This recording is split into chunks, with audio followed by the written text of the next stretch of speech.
Connection. Everyone says they want it, yet why do so many of us feel more alone than ever? In today's episode, Cara Truitt shares how losing her lifeline in a single week, divorce, bankruptcy, and the death of her sister forced her to confront what most of us don't recognize until crisis hits. We don't just need connection, we need a practice for it. Science backs this up. Gallup data shows that nearly 1 in 4 adults experience chronic loneliness, and research links loneliness to increased risk of depression, cardiovascular disease, cognitive decline, and even early mortality, on par with other major health risks such as cigarette smoking. In this conversation, we unpack 3 key insights. Number 1, why loneliness is not a personal failure, but a growing public health issue. Number 2, the intersection of perfectionism and chronic loneliness. And number 3, how Cara's STOP framework helps you cultivate meaningful connection in everyday micro moments. This episode is an invitation to pause, to reconnect one intentional moment at a time, so listen in. Welcome to Success Reimagined. I am Dr. Amna Shabbir, your host on this journey to thrive at the intersection of ambition and wellness. In every episode, I'll help you challenge outdated definitions of success, discover practical tools and strategies for growth without compromising your well-being. I am so glad you've joined me. Let's reimagine what's possible together.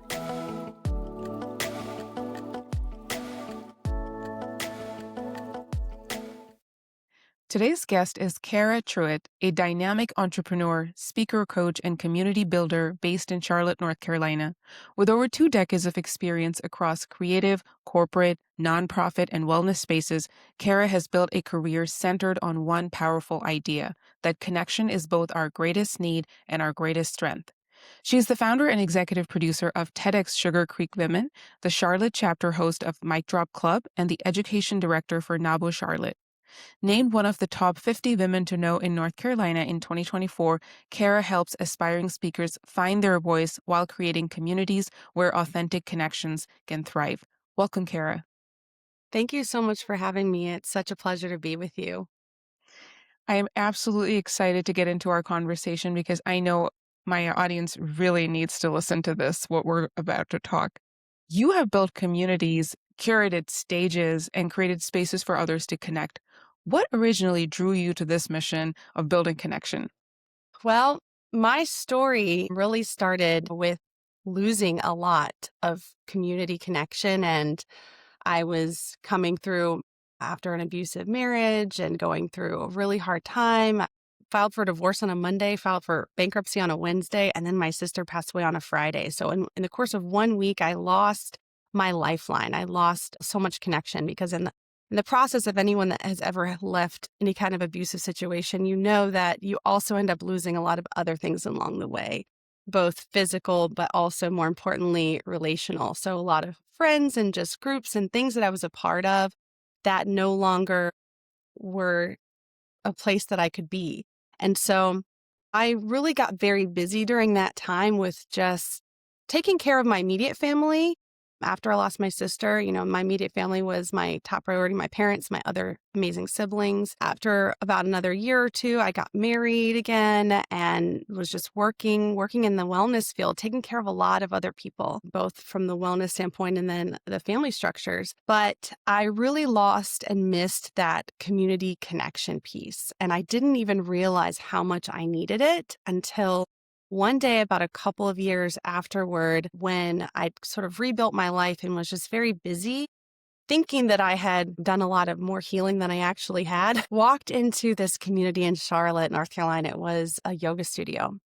And I had never been in a yoga studio before. I was really of the mind that I wasn't the yoga type of body or didn't have the yoga type of clothes or whatever that meant, kind of from a Western standpoint. And so I avoided that sort of space thinking that, it wasn't necessarily for me. But I found this community. And when I walked in the building, I had this immediate sense of just an intuition that said, stay here. You need to be here. There's something here for you. And I just felt like this exhale. And so I started connecting with people there. It actually took me a few dance classes before I was calm enough to sit my butt on a mat and actually be still because I was like, I'm just going to go to the dance class and have some fun. But what I found, and I did find fun and I did find community, but I also found a lot more. I found a lot of healing there. And I remember very clearly sitting on a mat and just taking what felt like the first deep breath that I'd ever taken in my life and being surrounded by this inclusive, wonderful, loving community and having them just welcome me as I was. And it was a very distinct sense of feeling like I was enough, maybe for the first time ever. And just to be, it didn't matter what I came from, where I came from, what I did for work, what my education was. It didn't matter what I believed. It just was enough to just be. And I felt this sense of worthiness there that I hadn't found before. And that was really a big turning point for me. I remember hearing the sound of Om for the first time in person. And it's sort of just this vibration of the universe. And this vibration, hearing it, feeling it, really felt like it broke open the wall that I built around my heart. And I started to feel again. And I realized in that moment how much connection I was missing.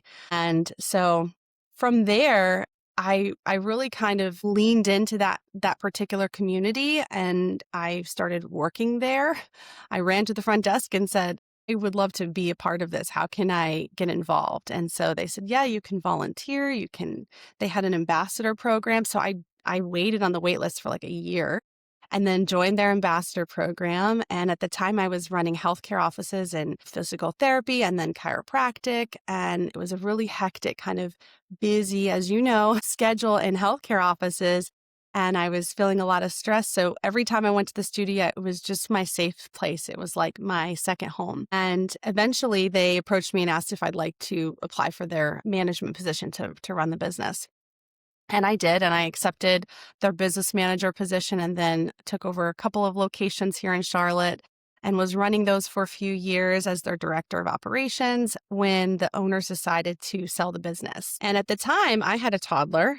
I actually feel like being in that kind of healing place allowed me to get pregnant, which was something that I wanted for a long time and never thought I was going to achieve. But just there's something to healing your body and in healing your energy to be able to bring and create life that happened for me along the way. And so I had a toddler and they did not approach me and ask me to buy the business. They just were like, we're going to sell this business to someone else. And I was like, hold up, wait, this is my home.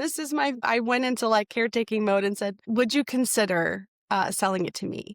And they said, of course, we just didn't think you would want it because you have a baby. And I said, we'll figure it out. That child is my why, not my why not. And so I was like, let's do it. And so I bought the business. We actually closed one of the locations.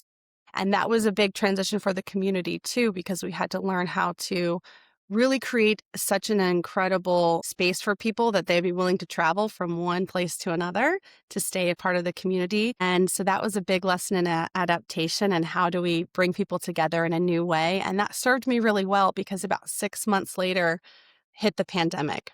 So here I was, new yoga studio owner, mom of a young child who's neurodivergent and just needed a lot of attention. And now I'm like, how do we bring all of these people together and keep them together through the pandemic? So there was no roadmap. It was just like anyone else that owned a business during the pandemic. They know this was a lesson in self-trust and a lesson in intuition and really just saying, what is my next best step and having to trust your own leadership and your own guidance on what to do. But I learned ways to really bring people together in the community during a time when they needed community the most. And so that was really the beginning of my work that I do now as a community builder. And there was so much reward with that. We stayed together. We pivoted the business, became an online global collective during the pandemic. And I've since turned that over to another leader to run and pass the torch. But the community is still going strong and we never miss a day.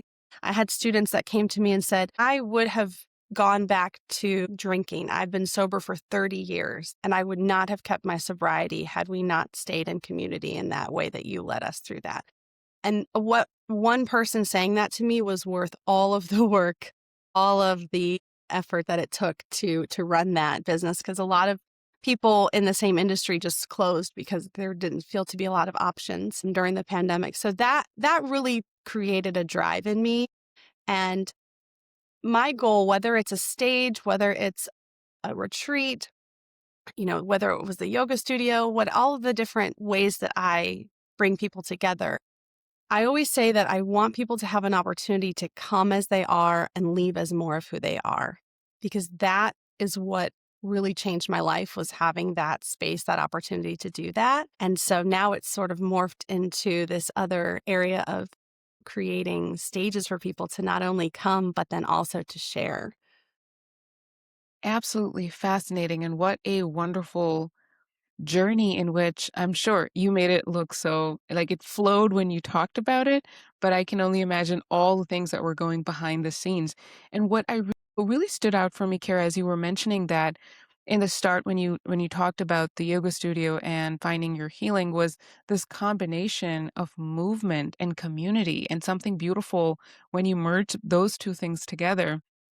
I remember when we first connected, I told you I don't identify as somebody who can do yoga. And I also remember having that conversation. I actually took a couple of the online classes you suggested, which were really helpful to get my confidence up to actually go in person. So I'm really appreciative of that. I want to really ask your journey, and I know I might be jumping here, but since we're talking about it already, so you went from there and now you're running TEDx Sugar Creek. Like this is amazing. You're Yeah, curating it it's as a you're bit of a performing. jump. It can feel like a bit Yeah. of a jump. How did you go from, just leading yoga classes and also um, the studio to TEDx? It seems like two very different worlds, and it is two very different worlds. But I will say that it was definitely a journey. It didn't just go, from one to the next. When I actually turned that studio over to another teacher to lead, and by the way, it's still, if you're in the Charlotte area, check out Alight Yoga. They are amazing. They've changed the name, but they have a actually physical space in Charlotte in South Park area. Alight Yoga, we'll link it in the bio. But I turned that over to the new owner, and at that point decided that, in the running of the business, I hadn't actually had time to really lead groups in the transformative work that I wanted to do. And so I started a retreat business and started leading retreats here in the area. And then from there, that was really the thing that kind of pushed me more into the stages and the speaking world. And I had been on stages in the past, but this was where I kind of decided somewhere along the way of leading retreats that I wanted to pursue speaking. And so I actually got involved with TEDx as a speaker, not as a producer. I started out because I was looking to give a TEDx talk as I was building my own speaking business. And I decided to volunteer. I really wanted to learn before I applied to be a speaker. What was this whole TEDx thing really about? I was a long-standing, everyone knows I call myself a TEDx nerd. Like, I'm the mom with the baby in the car seat listening to TEDx talks in the car for the last 10 years. So this was not a new thing. It was always one of those, wonder if I could ever be involved with TEDx. I always loved it. I love sharing ideas. I love learning. I'm very curious by nature. So I got involved as a volunteer. I just happened to meet one of the organizers here in Charlotte, and I said, do you need volunteers? I would love to just help and come and be there. And so I was volunteering as the photographer, and I was helping with producing the event. And of course, I'd produced other events before, but it was actually that organizer that said, we've never in Charlotte had a TEDx Women. So TEDx has these different categories. There's the broader TEDx, and then there's TEDx Youth and TEDx Ed, education with colleges, and they have TEDx Women. And that really struck a chord with me. I had been leading women in retreats, and mostly, although I've led men and women, all different genders in the studio, it was I have a real big heart for leading and helping and guiding and connecting with women. And so when she said that to me, she said, you're the perfect person you should apply. And I was like, I can just apply to become an organizer? That's a cool idea. I never thought of that. And that was an idea that did not leave me alone for about 3-4 months. I just kept thinking, what if we actually did this? What if we actually put on a TEDx Women in Charlotte? How cool would that be? And so the idea for me, I wanted to give a talk about connection, but instead ended up putting on an entire event about connection. So I was applying I was slowly applying for talks. At the same time, I was applying to become an organizer. And the organizing was approved before any talks were approved. And so I shifted gears and was like, let's instead of giving one talk about connection, what might happen if we bring the whole city together? We do 14 talks all about connection in all these different areas. We bring in 45 community partners into this event. We have conversations and LinkedIn lives about connection and really have a larger conversation about how can we cultivate a culture of connection in our city. And that's exactly what we did. And it was absolutely incredible. It was beyond all of my expectations. And it's still, still this community movement that is moving forward. We're working on our second event now for March 28th, 2026. And the theme for that one is going to be perspective. So thinking in the terms of connection, being able to really have another person's perspective in your mind is the first step towards connection. And so that's where that sort of came from and keeping this conversation going. So exciting. So exciting. I have heard the TEDx talks that came out of your incredible, like, Wired for Connection theme, and they were just so well delivered, so educational. And what a wonderful way to take an idea, literally, and you've totally spread it. I would love our audience to know this amazing framework that you've developed called Stop to Connect. You're Mm, talking to busy high achievers right now across the board. Can you walk us through that? for sure. I think that we all are aware at this point that we need connection. So this is not a revolutionary thought that we need connection. And we know that we are living in a time that is the most connected, yet somehow people are feeling the most alone. So we are living in a wireless world that allows us to connect, but we feel this sense of disconnection. In fact, you've talked about it on your podcast before that we're living in an epidemic of loneliness and it's a health concern. And even the World Health Organization is now saying this is a global problem that is rising and affecting every facet of our lives and health and development. But the problem is not that we don't know we need connection, it's that we think we don't have time for it because we are so busy, because we are high achievers, because we're doing 100 different things all the time.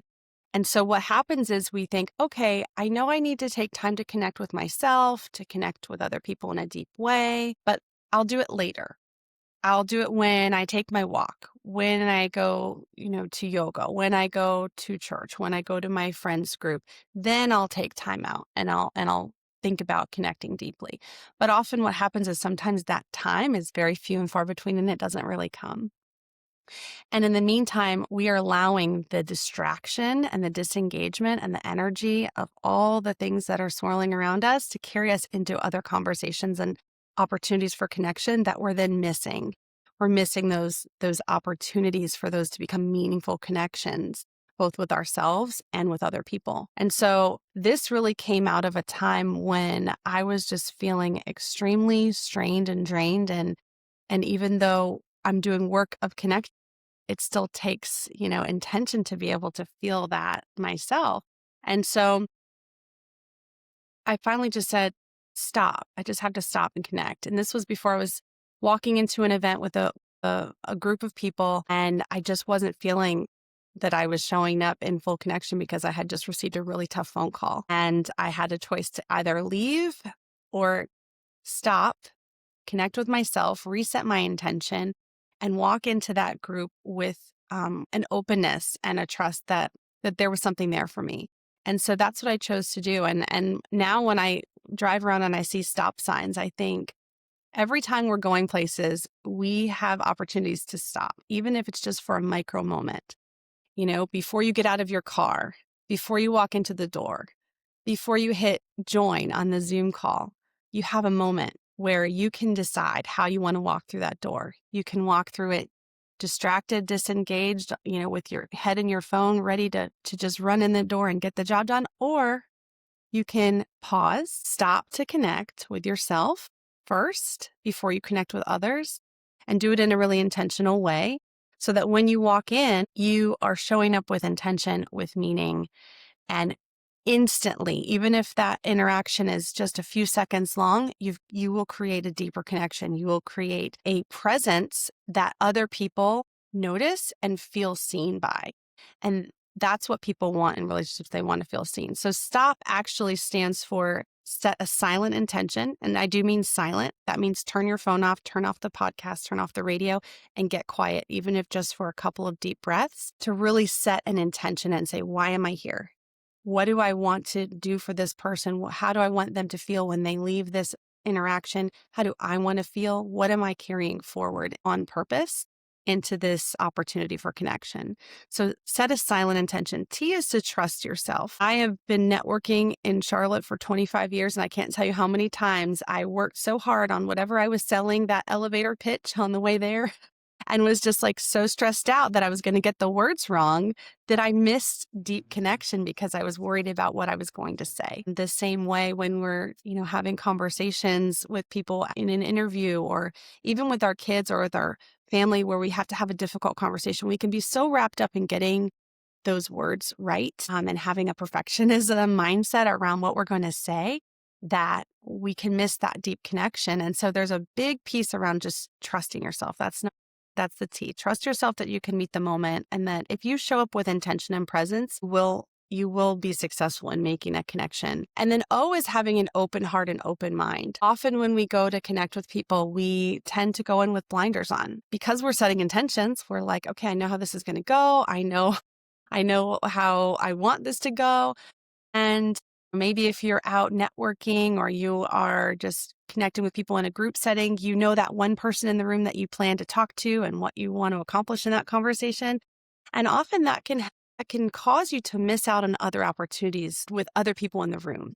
So this is really about having an open heart and mind about when we go in for opportunities for connection, we are connecting inclusively, and we are connecting with a sense of curiosity. And then the P is really to prepare yourself to be present. And I say not just be present, I say prepare yourself to be present, because every person I've ever spoken with that really brought a full sense of presence to the conversation, I realized that didn't happen accidentally. It happened intentionally because they made a decision. We are in a constant state of distraction. There are so many things pulling at our attention. It doesn't automatically just happen that we're going to bring that full sense of presence. We have to be intentional. And for someone like me that's neurodivergent, whose brain is moving 10,000 miles a minute every single minute of the day, it's very hard. So I created this process for myself to be able to really not allow the energy of whatever was happening to bring me into these opportunities for connection. And I started doing that first with my children, and then started using it in every other area of my life, and realizing that my relationships were growing, my business was growing, I was having more collaborations, more people reaching out to me to connect, because people at the end of the day, they want to be seen. And when we truly see people with an open heart and an open mind and bring intention and presence to our conversations, this is what shifts our life and shifts our culture to one of connection. And so Stop to Connect is about, you don't have to wait. You don't have to wait for later to have these deep moments of self-connection. You don't have to wait till, you have a lot of time. It's a micro moment. It's a few deep breaths. Let me set an intention, trust myself, be open and be present as I'm walking into this, whether it's picking up my kid from the car line, or whether it's going in to give a speech, or going in to have a podcast, or just any kind of conversation with my team. Set an intention, trust yourself, be open and present, and I promise you that things will shift. And know that you can do this so many times throughout your day and create these micro moments of self-connection. I believe that we can end this disconnection epidemic one micro moment at a time. That is so relatable and so helpful. Like I can remember that. Sometimes there are frameworks that are just hard to remember and hard to follow. This is such an easy framework. It just flows. Like I can apply it right away. I was applying it while you were talking because I was thinking intentionality is such a huge part that we miss, and we miss mindfulness to truly like stop and slow down. The other thing that was coming up for me, Kara, was when you mentioned being completely present, having the tough choice when you picked up that phone call and you're leading a group. Am I here or am I not here? If I'm here, I'm going to be here. And being open and leaving our when I'm starting a talk, I always request everyone to be open to receive. And because, you can sit through a call, you can sit through a conversation, you can sit through something a program that you paid for and not receive anything till you actually truly set the intention to be present and be open and receive all of that. So this was really wonderful. Thank you for sharing. You mentioned perfectionism in there, and I'm not going to let go of a conversation where the topic of perfectionism comes up. So please share a little bit as you have advanced and become like this connector and master communicator, community creator. Where has perfectionism shown up in your life? And just take us down that road. Well, I'm going to flip it and say, where has perfectionism not shown up in my life? Okay. I may seem like someone who does not worry about perfectionism, but it is something that I think is a practice, just like anything else, just like connection is a practice. Really noticing perfectionism in my life is also a practice. And I remember actually the very first keynote that I gave, I talked about perfectionism. It was 15 years ago, because I grew up in my life having very strong sense of perfectionism.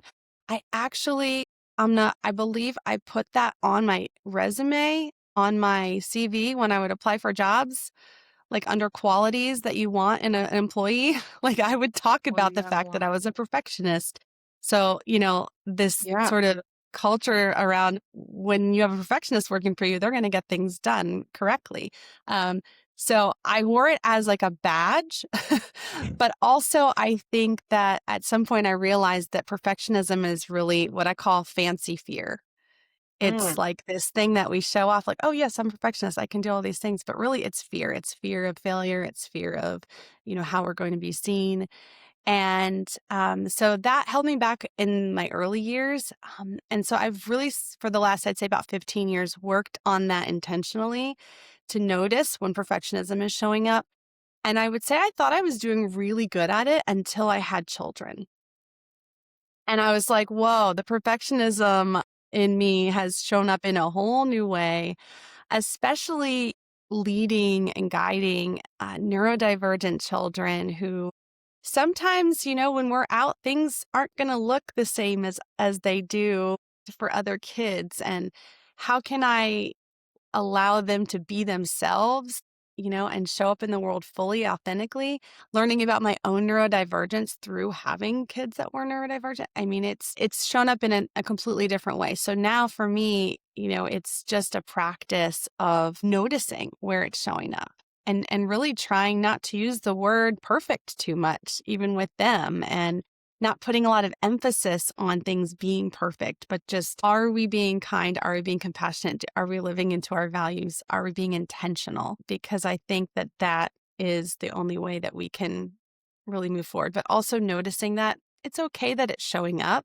Let's just bring some awareness to it and notice that, just like anything else that we do well, it's a practice. We keep coming back to it. You're really giving us all permission to truly pause today. And I so appreciate that. And I love the way that you mentioned it. I think this would be the first time I have, among these conversations, had somebody say, like, it's a practice, just like building community is a practice. Creating awareness surrounding where your perfectionism is showing up is a practice. And that is, I completely echo that. And I struggle with the words that people use. I am recently had a very detailed conversation with somebody talking about the term recovering perfectionist because some people don't like it. I was not liking it a whole lot. But then this wonderful human pointed out to me, it's recovering. It's not recovered. It's okay. And so I tend to not get super excited about one or two because people just assign labels and then I feel we constrict ourselves in those domains. But even with the work that I've done and the practices that I pursue, I think awareness and non-judgmental awareness is the biggest part, and then regrounding yourself. Okay, I notice this is coming up. And I will say also amazing that you had it written on your resume, which is goes to that's what you do. You walk into an interview, they ask you what is your strength and weakness. And these days we're just so happy we say, "Oh, I'm a little bit of a perfectionist," because it is, as Dr. Thomas Kern says that in his talk at TEDx talk and in his work, like it is our society's favorite flaw. And so we glamorize it. I appreciate you sharing that with us. As we wrap up for today, this magnificent conversation, which I want to continue, but also want to honor your time, I would love for you to share with our audience, how have you reimagined success for yourself? So, kind of keeping in vein with this perfectionism conversation, I would say it's really flipping the script into alignment and intention. Um, and just noticing what feels aligned and what feels intentional for me right now in this season of my life. I've worked with a lot of different types of people. I've done a lot of different things. One of my favorite books that I read by Elizabeth Gilbert was called Big Magic, and it's about creative living. And she says that creative living is anytime we can choose curiosity over fear. And so I feel successful when that happens. I feel successful when I'm seeing something that's, you know, inspiring me that I maybe want to try, but it's, I have some fear around it, but I just follow my curiosity and just see maybe this is something to do. Anytime that I am noticing that I'm leaning into self-trust and into in my intuition, that is what success feels like to me, especially in parenting and in entrepreneurship. As you mentioned earlier, we are constantly being bombarded with people telling us online, whether it's from our family or whether it's from media or social media, who to be and how to be and what our business needs to look like and how we should show up in the world and how we should look. We had a conversation earlier today offline about body confidence and all of these different structures that we are in the middle of that are telling us how we should be and who we should be. And so for me, success is actually taking a step back from that, stop, connect with myself, and ask myself, what's my next best step? How can I show up authentically? And how can I build this art of self trust? Thank you so much for your time today, Cara. How can our audience learn more and connect with you, as well as just find out all the amazing magic that you're putting out into the world? And that was such a great way to reimagine success. Uh, Thank you. My website is my name, caratruitt.com, CARATRUITT.com. If you want to reach out for any speaking engagements or corporate consulting, that's available there. Also, I do coach speakers that are aspiring to become TEDx speakers if they're interested in how they can really bring their authenticity to sharing their story, or if you want to just come and watch and attend and follow along with TEDx, you can do that as well at TEDx Sugar Creek Women.com. So either one of those places. I'm also on LinkedIn and Instagram, just my name, Cara Truitt. Thank you, Cara. This has been wonderful. Thank you so much, Amna. It's been a true pleasure to be with you. You might believe you don't have the time or energy to focus on yourself, but this is exactly the right time to get serious about your well-being. You don't have to do it all alone. I'm here to help. If you enjoyed this video and are ready to take the next step, head over to dramnashabir.com, where you'll find free resources you can access right away. The website link is below. Let's get started on your path to thriving.